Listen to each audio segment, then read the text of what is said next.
Hey there, this is Meadow DeVore, author of The Worthy Project, and I teach tools to help you build self worth. What do you do when you're feeling lazy? I don't know about you, but it seems like self worth is like something you got to do when you're feeling spry or feeling strong or feeling like a cheerleader. Rah, rah, go you. But that's not really the truth. There are plenty of times when I feel just tired or need an afternoon off or just want to lay down and take a break. And so, what do you do with self esteem or how can you build self esteem when you're feeling lazy? So, let's first start with the definition that I lay out in my work that self worth is built by giving time, attention, and energy to your true self. It's really created by valuing true self more than ideal image.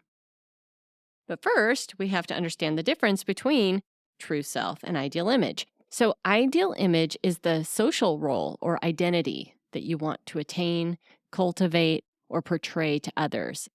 It's the way that you want to be seen by yourself and by those around you.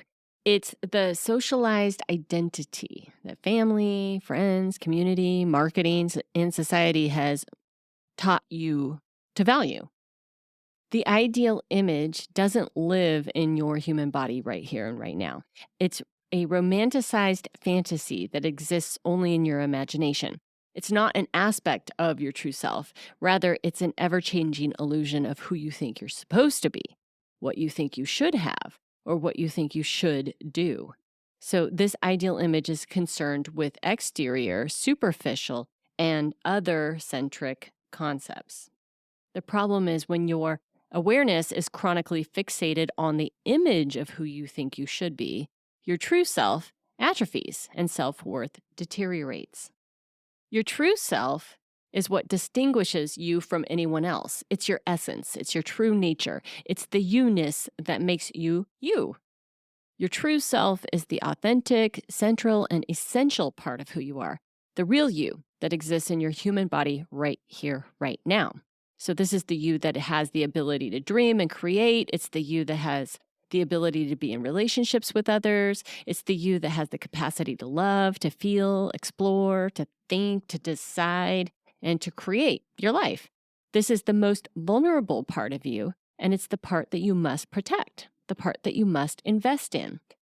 So, the true self is your most valuable asset, and honoring and respecting and caring for this true self is how you change the tide of supply and demand of self. It's how you steward yourself. It's how you build self worth. This means to feel and act and live with an abiding sense of worthiness. Your awareness has to be on your true self. Okay, so back to being lazy. You have to look at this in terms of true self versus ideal image. So, lazy is a label that I often like to use as a weapon against myself. And really, what I'm doing is valuing my ideal image. My ideal image would be going for a run right now, or my ideal image would be doing push-ups. I don't know what my ideal image would do. She's like amazing. She does all kinds of things. She eats perfectly. She never needs to rest. She's not real. She's also annoying. So that's the ideal. So if you're using the ideal, or if you're valuing this ideal image and you're calling yourself lazy because you're comparing yourself against this image, what you're actually doing is promoting a sense of worthlessness or devaluing your self worth. So instead, I would want you to check in with your true self because that is going to come to this idea a little bit different. Now, when I'm feeling quote unquote lazy, I mean, that used to be a word that I wouldn't even describe myself with. It was so terrible. It was such a bad word to me. Do not be lazy under any circumstances. And if you are lazy, oh my gosh, make sure to hide that away from people. But now that I value, or at least I try to value, my true self, I might end up with a different story. So your true self, back to that essence of who you are, the actual human being that lives in a human body, when you're valuing that part of yourself, the real part of yourself, you start seeing yourself as someone that you care for, that someone that you want to provide for, someone you want to be kind to. So if I were caring for a small child or someone I love or an animal, would I call them lazy? I hope not. So I try to look at myself in that way when I'm having one of those days of like, oh, I just want to lay down. Okay. Well, first of all, do I flip into this whole thing where I want to control my ideal image and make sure that I'm trying to attain this fantasy? Or do I check in with who I really am and what I'm really doing and what I really need in that moment? So, how I do this is I ask myself, what would I really love to do right now? Okay, you have to ask yourself this. It's an important question, and it's sometimes really, really hard. Sometimes you're like, well, I really want to go for that one. I want to be the person that goes for that run. The minute you're doing that, that's back to ideal image. So, what do I actually want to do right now? What would I love to do right now?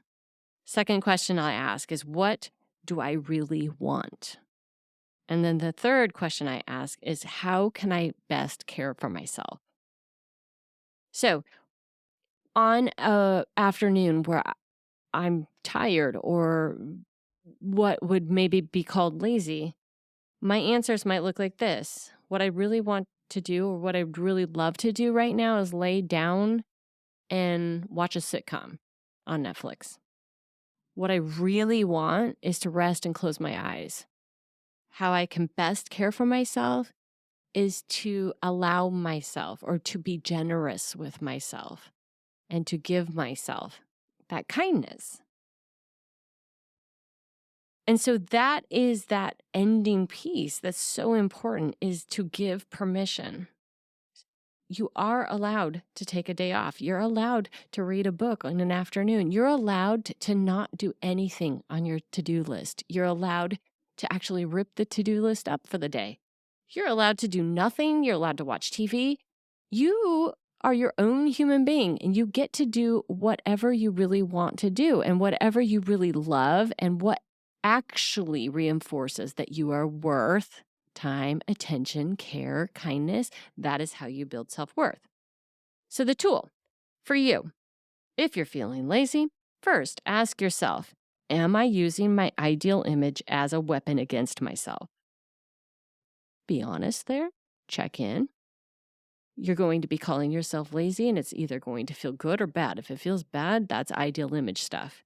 If it feels good, you're just using lazy as a cute term and really actually honoring yourself. Okay, fine.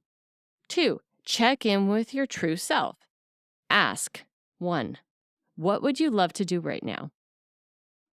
2, what do you really want? 3, how can I best care for you? And then the third step, after you've asked your true self and answered these questions, third step is to give permission. You are allowed. It's to really honestly, kindly give permission to care for yourself. What lazy used to look like for me was a terrible thing that I would call myself and try to use as motivation to achieve some fantasy self. What lazy looks like now for me is a call to rest, a call for self-care, a call for kindness. And honestly, if you give yourself that allowance, if you give yourself that generosity, what you'll find is that you start to build a relationship with your true self. And through that relationship is how you end up creating a deeper sense of self-worth. Thanks for listening, you guys. If you find this helpful, please share with your friends. And if you'd like to know more about me, my courses, my books, or about privately coaching with me, please go to my website, meadowdevore.com.